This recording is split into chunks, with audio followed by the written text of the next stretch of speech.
Dude, you want to roll into this? Yeah, let's do it, dude. All right. Ned, thanks for joining me, man. I appreciate it. Yeah, thanks, Chris. Appreciate you having me.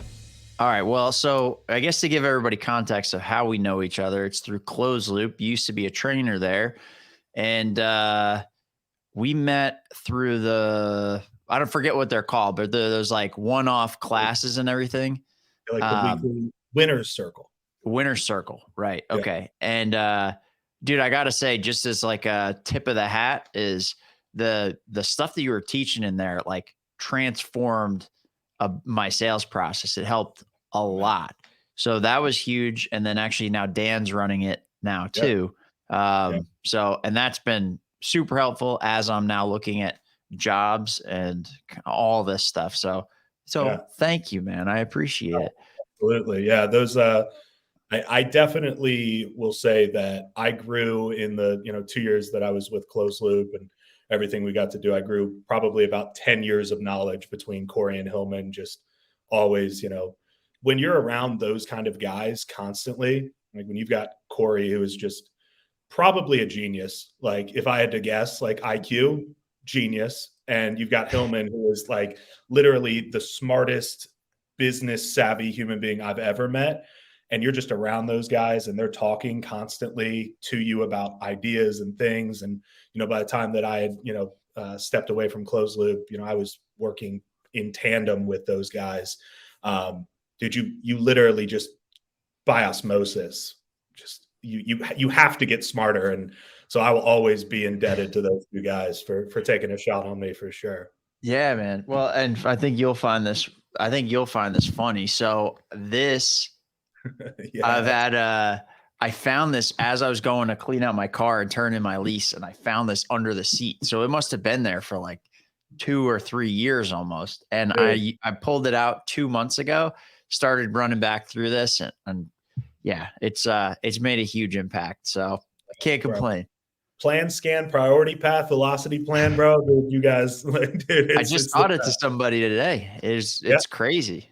Well, dude, and so since Dan's running this now, he posted something about failure, and then so I wanted to ask you about this because I'm in the thick of it right now. But you said you failed at something, you called a mentor, and you wanted to cry and complain.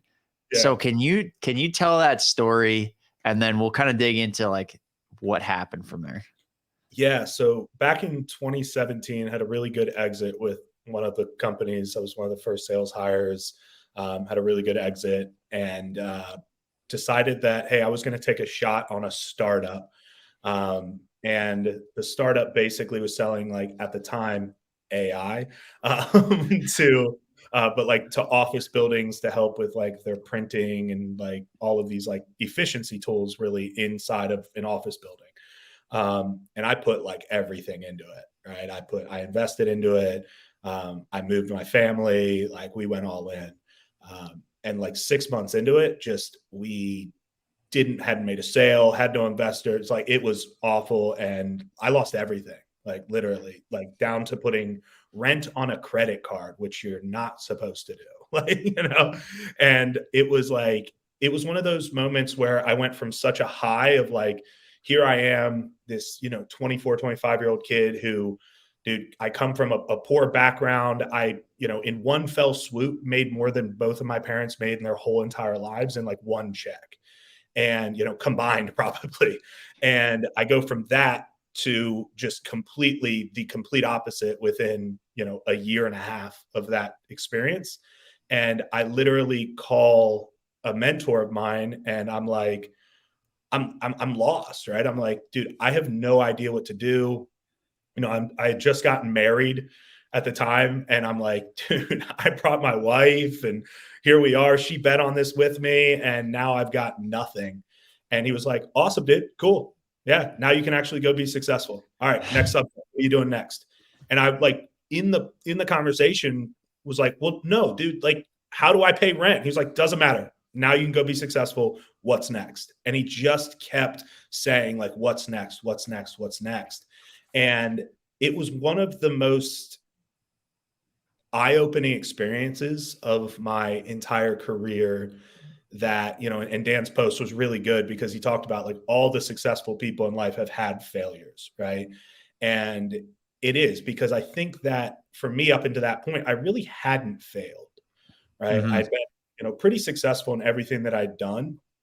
And, I was on a mountaintop and I didn't know how to really handle that. And what's been great about that experience is that because of that, I've been able to look at many failures like not closing a deal or, putting all your eggs in this basket and then, that person going with a competitor and looking at those as like, cool, awesome. Like, I guess just, I can better myself through this. What's next? And so my entire career since that day that I talked with that mentor was anytime something like that happens is, all right, cool. What's next? On to the next, because life happens. And the thing that we know about life is, what, if we look at, the seasons, we know that, spring comes after winter, right? Then you have summer and then you have fall, right? It always happens. Highs come with lows come with highs. And you just make sure that, man, stay as level as you possibly can, control the narrative. And dude, life gets really fun really quick. Yeah. Well, so, all right. Can I ask you about like the process of what that was like going through that? Yeah, many tears, like crying myself to sleep at night. So, yeah. All right. Fair enough. Well, and Yeah, dude, it's fucking scary to go through this shit because you're like, okay, so, all right, I'll kind of share a little bit about my thing as I transition this business as it currently is, and then I'm going to get a sales job, and then I'm like repurposing the business, kind of what you and I talked about a couple weeks ago. But leading up to that was like a lot of this. It's weird because I had like the parallel things of like you feel like you want to avoid that failure so bad because all of this shit that you make up in your head of like, well, so-and-so is going to think this. And then people will say that I failed or I thought this, but then maybe I'm not an entrepreneur. I never thought I was an entrepreneur, but then suddenly I started telling people I was. And then what? So then I got this like crazy worry that that could happen, but also not like a wanting to fail, but that kind of same thing of like, I don't actually know what the flip side of this looks like.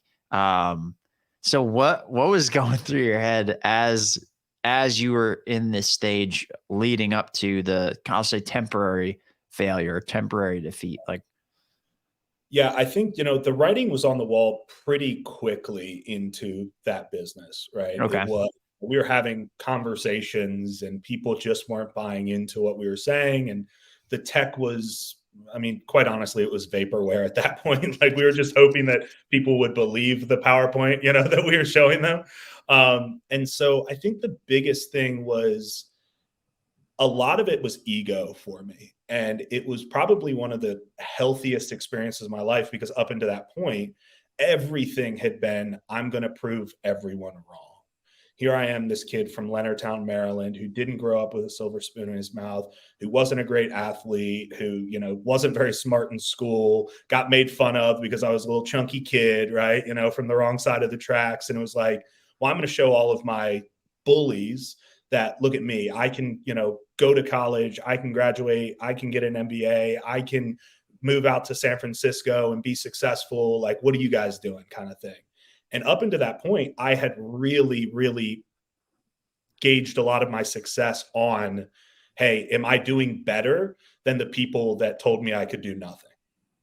Which okay, is an unhealthy place to be, right? Because you're constantly looking back and being like, that person just got a new job. Okay, well, now I have to do even better at what I'm doing because that person, took a picture in Cabo, right? Okay, now I've got to go to freaking, Bali now. Like so it was for me, the lead up to that point was a lot of ego death of like, all okay, right, writing's on the wall.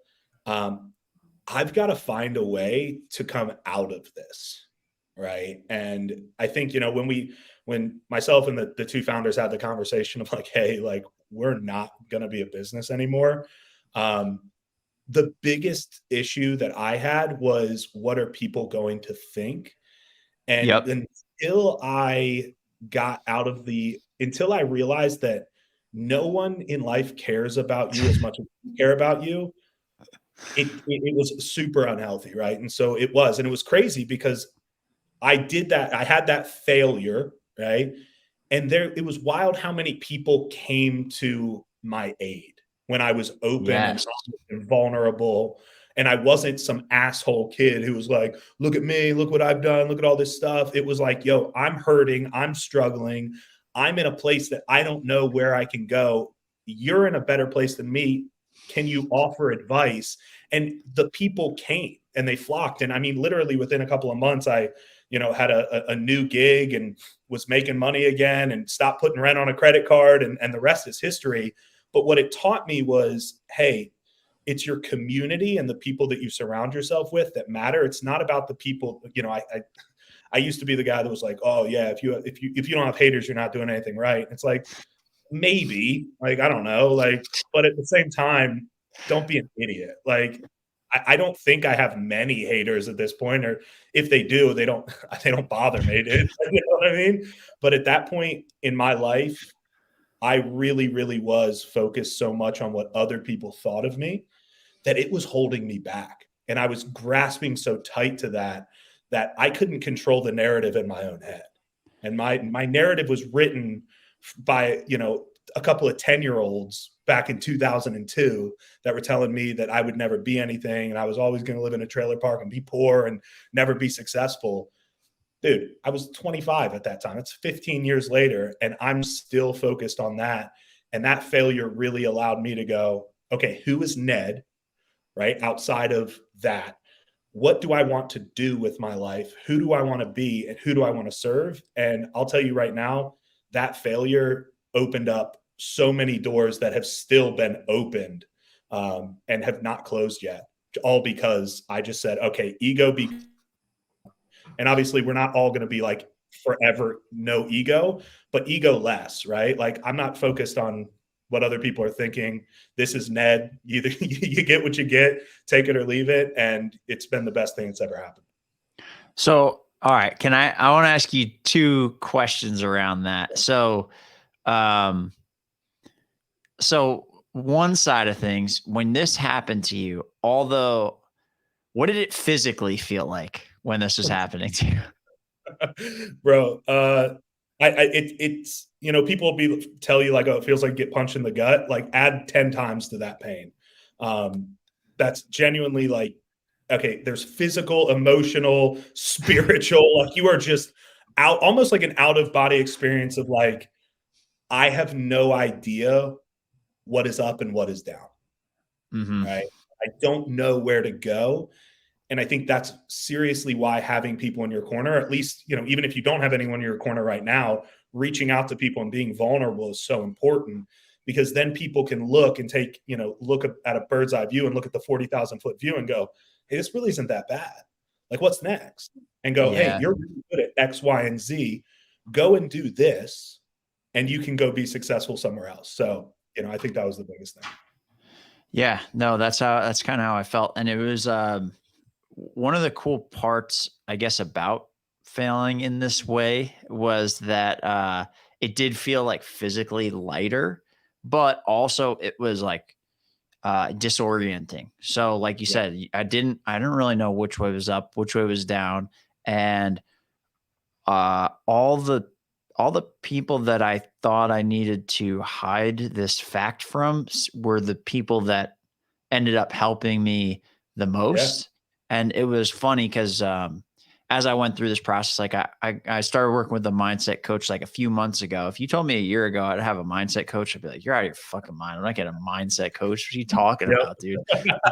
Not a chance. And then it's been one of the most helpful things. And it was funny because we were talking and we are in like one of these hour-long kind of sessions, and we get off, like, we're supposed to follow kind of like a course thing, but we get off topic because he's like pretty intuitive. Like, he knows kind of what's going on. And he's like, all right, let me lay something out for you of like how radio stations work. And I had this business, I was trying to make it work. He like laid out everything. And he goes like, with yours, you're the single point of failure. I was like, yeah, I know. And he goes, yeah, but did you ever ask anybody at all for help who is an expert at this, who's done this, who's done anything remotely. Did you ask anybody for help? I was like, no. And it's Yeah. like, why? Like, Yeah.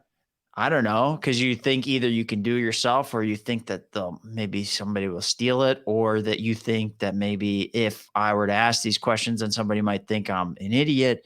And I have like basically the flip side of you is I came from like a family that ran businesses that did all of these things. So it's like the opposite effect is like, instead of like Yeah. Yeah. It's still like, hey, I've got to live up to an expectation. yeah, like get above something. And and you don't want to be like the incompetent kid of a guy who's good at running businesses, because like nobody really respects people that like that whose parents like run a business, but then their kids are fucking stupid. Like Yeah. people are like, okay, yeah. Oh, podcast. Yeah. Yep. Nice. You got a little camera? Yeah. It's like, oh, that's cute. Like, yeah. I was like, I got 165,000 views on my podcast. What Yeah, did you exactly. like? Yeah.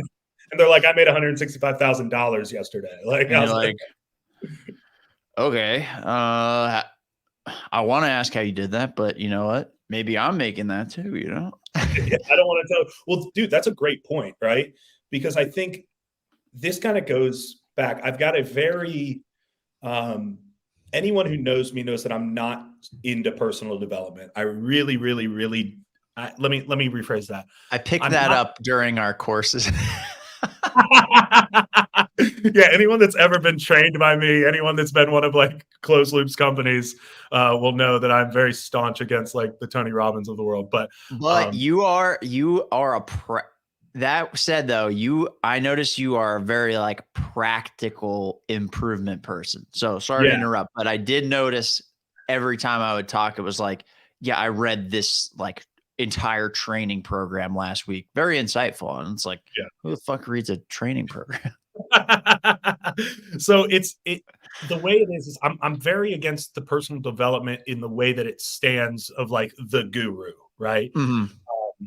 And the reason is because I think it does create this narrative that we should be somewhere that we are not, right? And Okay. it's just like, okay, there's a point in that conversation where sure, I agree with it. Should we, try to be happier? Should we try to learn more? Should we probably wake up earlier and, do stuff that's healthy for us and not watch as much Netflix as we probably do? Yes.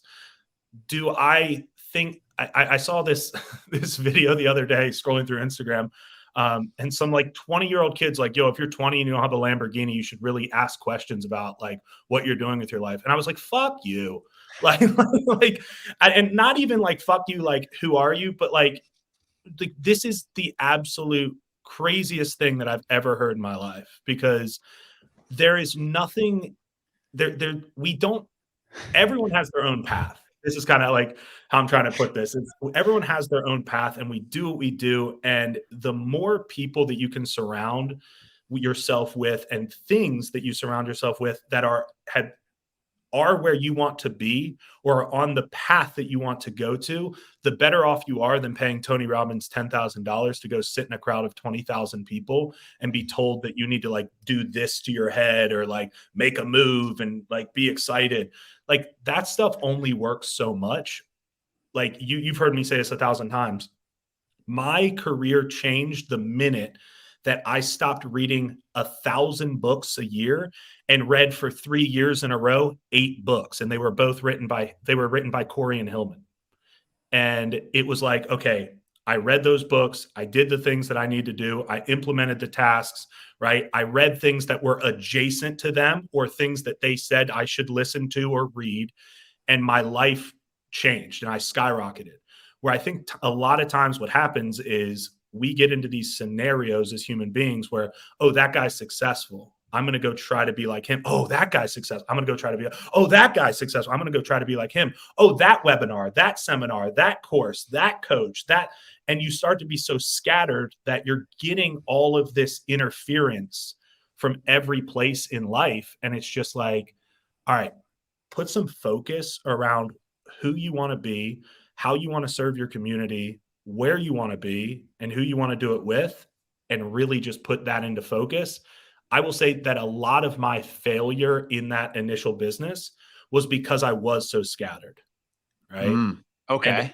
that focus piece really was something that grew. The word I'm looking for, it's not coming to me, but the focus is what really helped me grow the most. I understand that piece because I think that is actually a huge factor that led to where this kind of fell apart for me. Um, and as I read some of these like marketing books and things like that, and I go back and try to narrow it down, kind of like what you're saying is like narrow down that focus to what you're reading, kind of repeat it so you really can embody it and live it.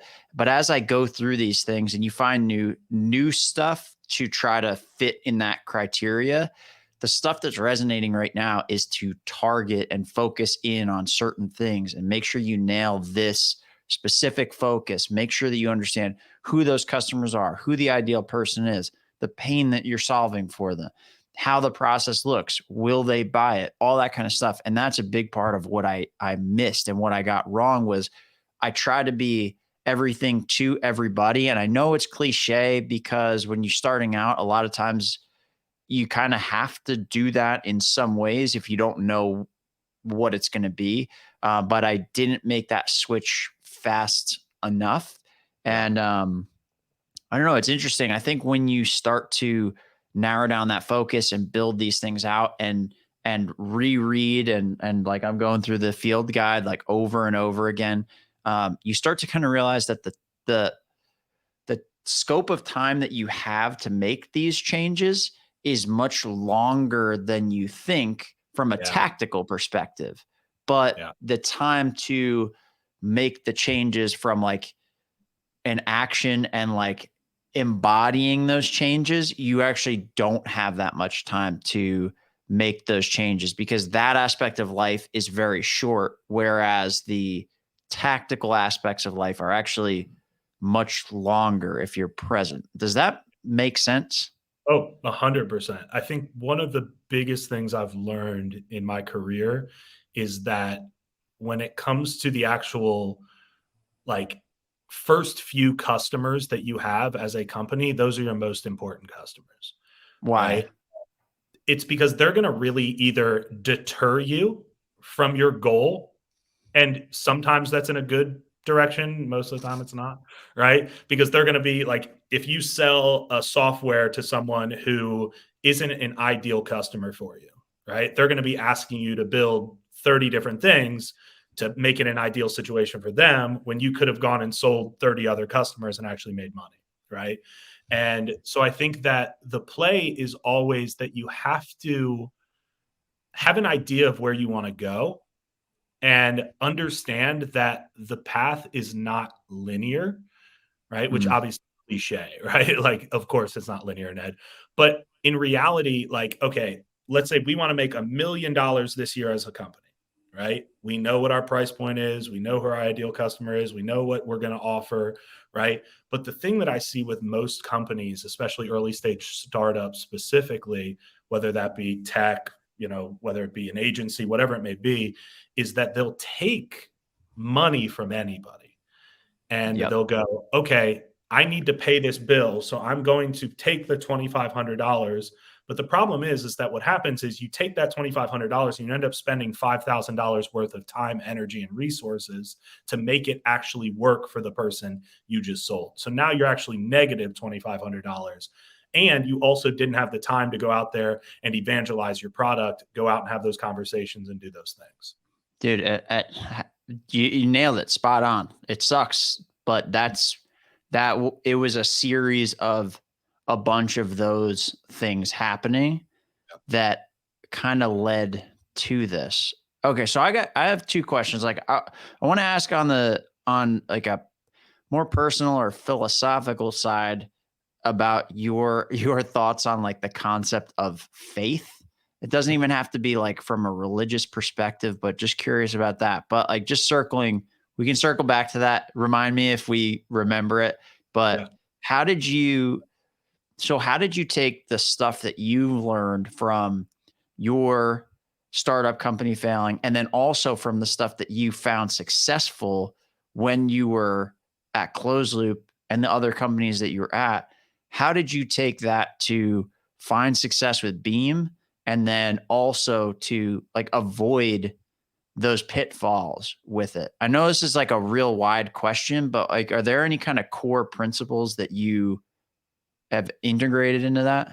Yeah. So I think the cool part about having success and having failure is you can look at what not to do and what to do.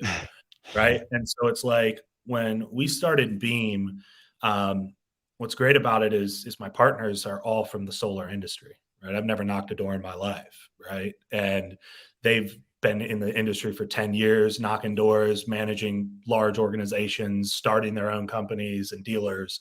And they came and said, hey, we've got this expertise, but the solar industry as itself is the Wild West. And we know the good, the bad, and the ugly. Let's take the bad and the ugly. Let's throw that away. Let's try to grow a company on the good, right? How do we treat people, our reps? How do we treat the customers? How do we make sure things are going well, with installs and things of that nature? The side for me was I got to come in and look at, what worked operationally. Obviously, Closed Loop, very successful training organization, have, Closed Loop Capital, Closed Loop in the training side, the consulting side. And then obviously Corey and Hillman, a part of 212 Ventures, and then Coach CRM, which is growing extremely rapidly, the software side. I got to see what worked.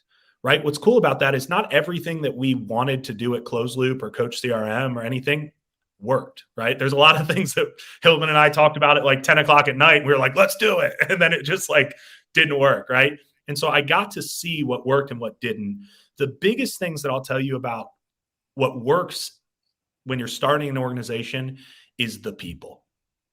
100%. Like, there is no doubt in my mind that the reason we've been able to grow as fast as we have at Beam is because the team that we have here is wild. Like, we have gotten some people that I can tell you right now we do not deserve.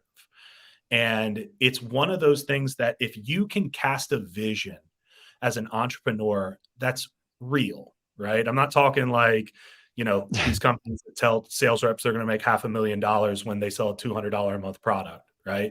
But if you can cast a vision that is real and you can show tangible goals and opportunities and how we can get there and where we're headed, man, you can really get the people that are going to help you grow, right? Like, our chief operating officer, Jesse Ali, I mean, an operational genius, right? He was at LabCorp before this. And, he actually went against everything that I've ever told anyone about hiring someone. Don't hire someone from a big organization to be at your startup, but it's been the best thing, right? Okay. Our VP of sales, Davis Macbeth, is just probably one of the brightest sales minds. He's like 25, right? Like, the kid's genius. And then obviously Alex, who's our CEO, and then, we've been able to acquire an electrical company. We've been able to acquire an HVAC company. We've been able to do these things and get these people because we've been able to be so clear on the outcome that we want and where we want to be in 5 years, 10 years beyond. And I think that's been the thing that I've taken from the success is Corey and Hillman know exactly where Closed Loop is going to be in 10 years. There is no gray area. I know exactly where we want Beam to be in 5 years, right? There is no gray area for that. And I think that's the biggest thing that I can tell anyone is the clarity of the goal, the clarity of the direction that you're headed, and the clarity on who you serve is the most important thing because it's going to get the right people in the door that are going to help you really grow and really get to that goal. That one right there is, if you can get really, really clear, man, you're going to get some people in the door that are just rock stars. Shit. Okay. That's interesting. So you think it's twofold, right? So it's you got to have the vision, you have to have the experience, the vision, and then be able to communicate that with the team. And so you feel like being able to actually communicate that and know exactly where you want to go, that's been like one of the critical factors that's let you get this team. Yeah, it's we know our why, right? And not like in the Simon Sinek start with why, right? No, Sure. no, no. Like, we know it gets much more tangible than that. We know that our reps need to make 80 dials a day to book 2 appointments. And we know that our team is closing at right now a 51% close rate in the home, right? We know what our margins are. We know this. So I can sit down with a sales rep and say, hey, I need you to do this because our goal at the end of 2023 is to make X amount of millions of dollars. Your goal is to make $300,000 this year. The way you do that is you do this, this, this, and this. If you can be clear on those things, and also while that person is doing the job, they're seeing that this is real, what you've just said, dude, people will die for you. Yeah. Right? We have written checks for some of these people that are half of what they made all last year in a week. Yeah. They made in a week what they made half of all last year. And it's because I sat down with them, or one of the guys sat down with them and said, hey, here are our goals. We're extremely transparent of where we are financially. We're extremely transparent in our systems, our process, our operation, our strategy. And we say, this is what we're doing. This is where you fit in. Here's the puzzle piece that you are. If you do this, this is where you're going to be in the next 60, 90, 120 days. And then you also understand their why, right? For some of these guys that are here, dude, they're 22-year-old kids. Why do I want to do this? Because I want to go get drunk on Saturday night and I need money, right? Yeah. There are other guys that have wives, right? And they're, young guys, just had a baby. And it's like, man, I want to change the legacy of my last name. All right, great. Well, what is that number that's going to change the legacy of your last name? That's the number. Cool. This is exactly how you get there. And when we're going out and talking to these people who are like, hey, we're acquiring this HVAC company. When we're going and doing that, we're going to this HVAC guy who has a job, right? Is successful in the area, makes good money, takes home money. And we're saying, hey, bet on us who have been around 9 months. Oh, you've been around 15 years in the Triad of North Carolina. Why did that guy leave the comfort of that and his trucks and his crews and that to come work with us? Is because we said, hey, man, this is what you're doing right now. Here's where we're going to be in 5 years. Here's the puzzle piece that you are. Here's how you get there. He's already seeing where he fits in, and the things that he's doing is already matching up with what we've told him. So what are some of the ways that you build that vision? What are some of the key ways that you both communicate that and then also keep that moving forward in the real world? Like, how do you actually deploy that? Because that's not easy. No. So how do you build the vision is you just get with the group of guys and you dream. Okay. Right? Like, I mean, let's be real. Our vision, like, we've got goals that, are wild. We've got more conservative goals. We've got growth goals. We've got stretch goals, things like that. But dude, we just dreamt together, man. We just got together and said, hey, man, what does a good first year look like? Hey, man, it's $100 million. Looks like a good first year to us. Well, no shit. Like, you know what I mean? Like, but hey, man, there's only so many homes over here. There's only so many people that don't live in the woods. There's only so many solar panels, right? It's like maybe the first year, 100 million isn't what we do. And what we did is we just reverse engineered, right? We said, okay, if we know, when we got here, we said, okay, right now, this is what, an average deal would look like for us. It's, right now our average deal size is $43,000. All right. Well, if we have a goal to do X amount, let's just reverse engineer that. Right. And the way you keep that in the real world is you're constantly course correcting. Okay. Right. And I think that's where a lot of times, and I've made this mistake in the past too, is you don't constantly course correct. So, hey, we want to do $100 million this year. Well, our average deal size is $2,000. Oh crap. Well, 100 million is probably not happening this year. We should probably cold calls. Yeah, exactly. Yeah. And it doesn't necessarily mean more activity or more ad spend or whatever it may be. It's these course corrections, right? Hey, we need to, for us, obviously we have margins that we have to hit. We have things that have to happen there, right? We're not just selling a software and, getting some recurring revenue. And so it really is a matter of you dream initially, you go out and you do, right? For the first 3 months of this company, myself, Davis, Alex, Jesse wasn't, but myself, Davis, Alex, we were selling. So we were out in the field. We were having the conversations. We were hearing the objections. We were talking to the people on the phone. We were going out into the boonies of North Carolina and in the places that no one wants to go, right? And we're having these conversations so that now we can go, hey, when you hear this objection, this is how you can overcome that, right? And that's really how you can keep it in the real world is, when we get off this, right now it's Blitz week for us. And every month, the first week of the month, we typically last week into the first week of every month, we have all the guys in the office. We're dialing, we're going to appointments, we're just crushing together. I'm going to go call from 6 to 8, right, with all the guys, right? And I'm not going to be in my ivory tower. I'm not going to be sitting here, doing all these things like, oh, you guys need to be doing better. Hey, how come we're only at this amount of meetings? If you want to know how to keep your goals and your actual vision in the real world, is you go out and do, and you consistently go out and do. I go into SDR mode at least once a day, right? Even if it's just for 30 minutes, I want to hear what people are saying on the phone, not just by listening to what my guys are doing, but by actually experiencing it. And so then when we have our executive meetings every week, I can go, hey, this is really what's happening. We need to course correct, right? And it might just be a percentage, but it really is a matter of, hey, dream together, dream big, and then go out and do, consistently continue to do, and then course correct small, increments as you need to on your way to that vision. Okay.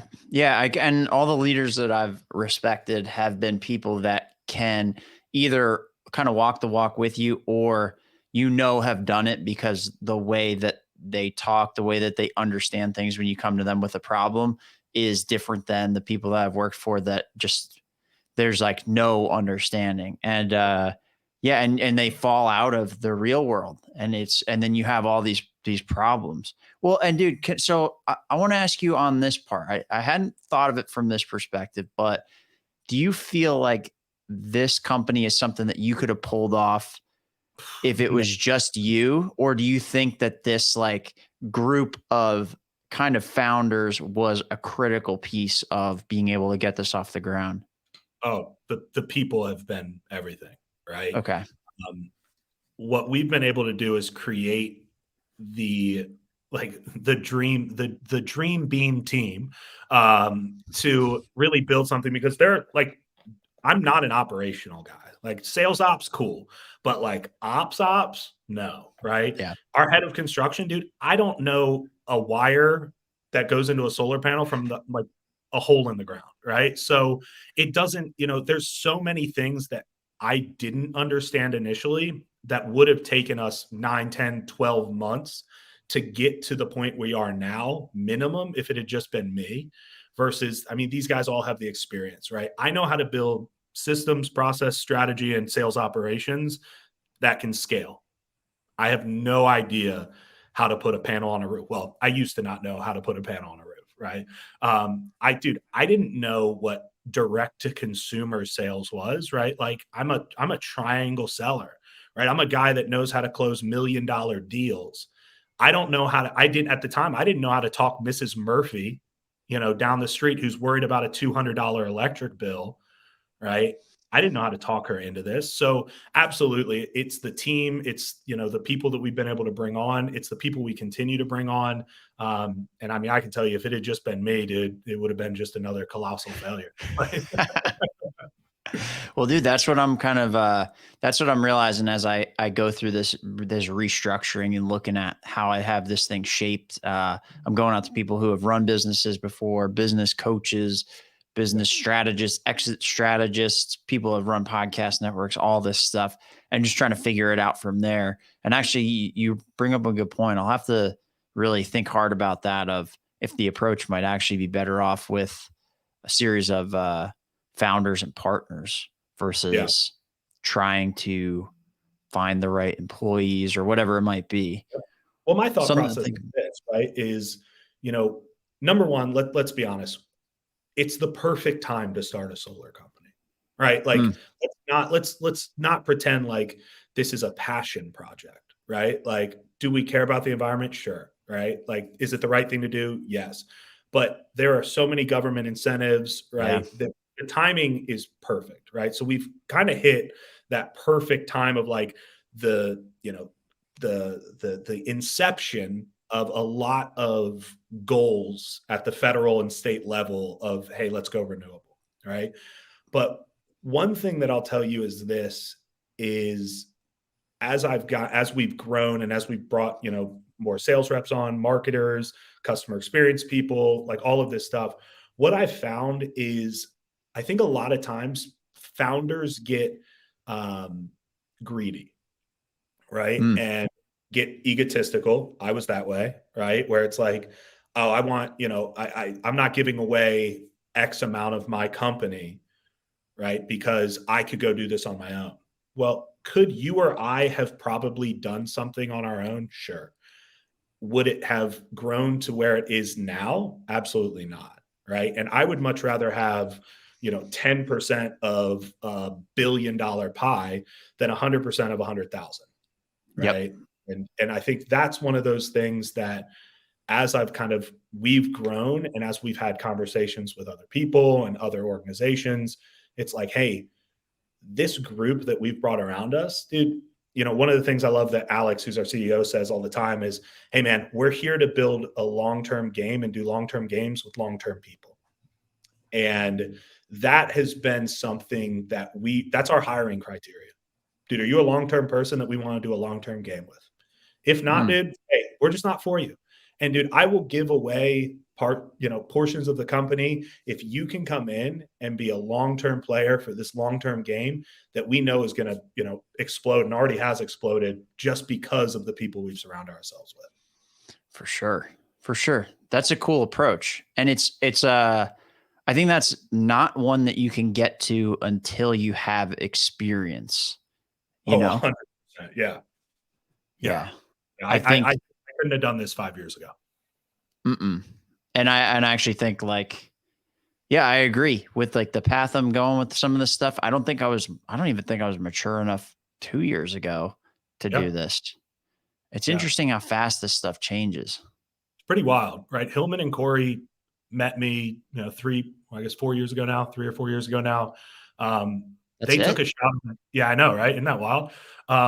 Hold up. We're in 2023. It was 2018. So 5 years ago. Shoot, that's wild. So it's going faster than you think, apparently. I don't like that anymore. My daughter just turned 3, which is wild unto itself. But I'll tell you this. They took a chance on a kid who, bro, dude, I sold some good stuff, had been doing triangle selling, been coaching. You know, I'd been, you know, obviously a VP of sales, a director of sales before, but they took a chance on me because I was a long-term person playing a long-term game with those guys. And I'll always play a game with Corey and Hillman. Dude, Corey and Hillman can call me tomorrow and be like, yo, we're doing this. I'd write a check tomorrow. You know what I mean? So I think one of the biggest things that I think people need to do a better job of is finding those people in their lives, right? Who are the people that, man, we get one of these lives, right? And it's not that long. Like, who do I want to do it with? And let's go have some fun together. Let's bring some people along for the ride. Let's change some lives and let's do this thing right. And I think that when Corey and Hillman gave me that opportunity to come on a closed loop and, you know, be on the acquisition side of things, making, you know, 1,000 cold calls a week, right? And then I got to grow into a VP of growth title and doing everything that I was doing at Closed Loop. That was a lot of why I've been able to give so many opportunities to, you know, the reps that are here that, to be honest, I mean, some of these guys don't have sales experience, but we gave them an opportunity because they are a long-term player in this game that we've got. And dude, our best rep right now was a home inspector. Like, dude, the guy never sold a thing in his life, and we're writing him 5-figure checks every week. Damn. Yeah. Hell yeah. Yeah. Well, and it's funny too, because when you have a kid, suddenly you realize how short life is. You're like, oh shit, I was that size at one point. My parents were that size at one point. Oh my God, dude, we don't get that much time. And so, all right. So I guess, so one of the things I wanted to ask you about was the faith piece, right? Yeah. So I'm wrestling with this concept because I'm not a religious person. I've always thought of like faith as like, I don't know. But one thing I'm trying to get better at is like, understanding like if you set that goal, if you set the place that you want to go, like having either faith in yourself or faith that it can happen, like it's kind of giving into where things can go and that that vision is possible. Like, how do you think about it in those terms or do you think about it at all? And if you do, how do you think about stuff like that? It's a really good question. I don't know if I really have thought about it. I think everything we do in life, there is an element of faith, right? I have faith that when I get into my truck every morning, that a car isn't going to veer off and hit Sure. me, head on, right? When I was living in Atlantic Beach, Florida, surfing, loving life, and we started this company in Greensboro, North Carolina. That is a leap of faith going, hey, I'm going to leave my beach house that I've worked my tail off for and go start this thing and not know what it is, right? What I think the way I think of it is not necessarily a faith or necessarily anything of that sort. I just say, hey, man, like, let's just try. Mm. Like, let's just go out and do, because one thing that I've learned in my life is that the folks that are the most depressed, sad, unhappy, frustrated are the ones that always are like, they should have put me in the fourth quarter in the high school state championship, right? Yeah. Oh, well, That what'd you do regret. after that, Randy? Like, oh, you didn't do anything? Okay, cool. And so I think that for me, anything that I do in life, I just go, hey, man, this is just a game. And I'm just going to swing the bat as hard as I can. And I don't care where the ball goes. Right. And I think that's the piece for me is I look at life now as just a game. Right. And we've got odds, right? Sometimes they're stacked against us, sometimes they're in our favor. But all I know is that every day when I wake up, I'm going to get up and I'm going to have the ability to swing the bat. And sometimes I'll strike out.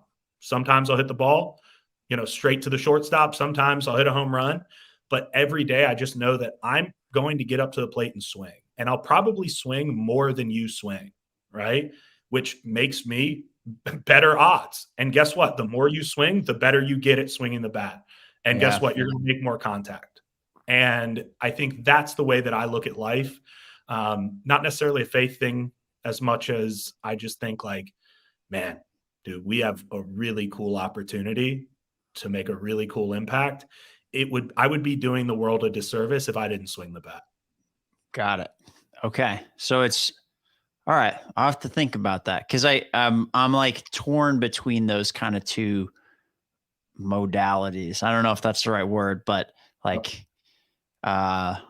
yeah, that ground game, just like grinding it out versus like, hey, a lot of times it'll be like, is it worth it to do the grind kind of stuff? So I'll tell you this is number one, hate the word grind. Yeah, me too. I'm Probably, like, I don't want to hustle and grind. I don't want to do yeah. it. But what I will say is I don't necessarily look at it as a hustle or a grind or anything of that nature. I literally just look at it as an obligation, right? For me, I am a Christian, right? So for me, I believe that God put me on this earth for a reason, right? I don't necessarily know what it is, right? Like, sure, like I'll figure that out probably one day.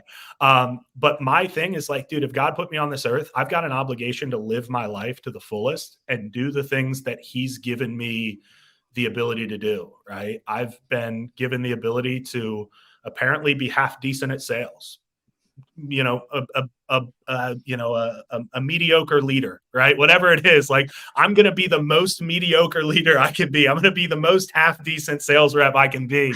But I'm going to get up every day and say, hey, it's funny is people always ask me what my morning routine is. And I promise this will answer the question.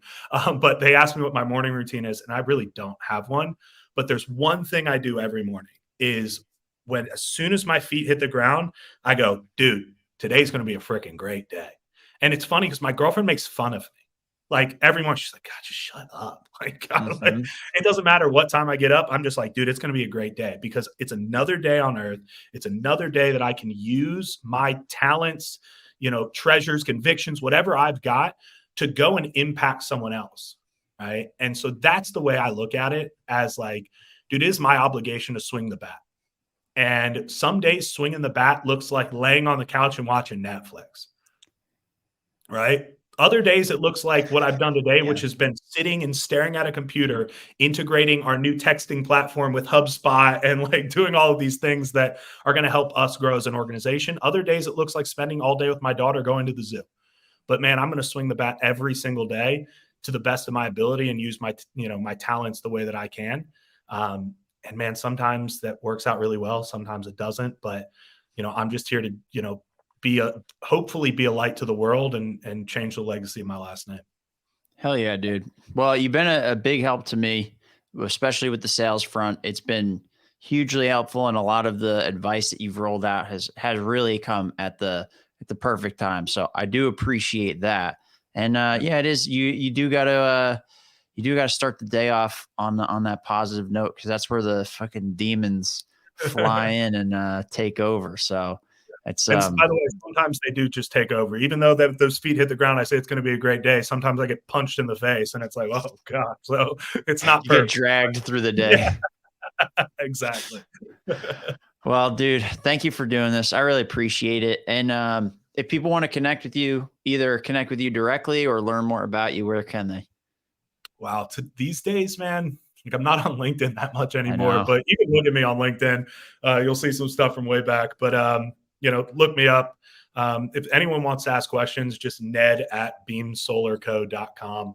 That's probably the best place to reach me these days. Instagram these days is just my daughter and me pictures. LinkedIn is, 2 years old at this point. I don't think I've been on Facebook in like 3 years. So yeah, if you want to get in touch with me, I'm kind of hidden, but ned@beamsolarco.com. And I typically try to respond within 24 hours. So sweet. Well, thanks for doing this, man. I really appreciate it. This was awesome. Yeah. Thanks, Chris. Appreciate you, man.